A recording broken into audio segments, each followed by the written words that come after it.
ఈ దుష్టుడు మిమ్మల్ని భయపెట్టించడానికి, మిమ్మల్ని భయ ఆందోళనకి గురి చేయడానికి అనేక రకాలుగా ప్రయత్నాలు చేస్తుంటాడు. ఎప్పుడైతే మీరు వాడు ఏది కూడా నన్ను ఏమీ చెయ్యలేడు, వాడు నన్ను ఏమీ ముట్టుకలేడు, తాకలేడు అని స్ట్రాంగ్గా మీరు నిలబడి ప్రార్థన చేసుకోగలిగితే, వాడు వచ్చినాడు ఏం చేస్తాడో తెలుసా? వాకిలి దగ్గర నిలబడి ఇంట్లోకి చూస్తాడు. ఇంట్లోకి చూడగానే ఏం కనపడాలి? వానికి దేవుడు కాదు, మీరు చేసే ప్రార్థన కనపడాలి. మీరు చేసే ప్రార్థన కనపడితే దేవుడు ఆటోమేటిక్గా వాడిని కనపడతాడు దుష్టునికి.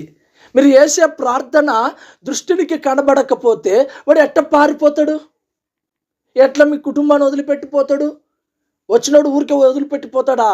శరీరాన్ని ఏం చేస్తాడు? కుటుంబాన్ని ఏం చేస్తాడు? వ్యక్తులను ఏం చేస్తాడు?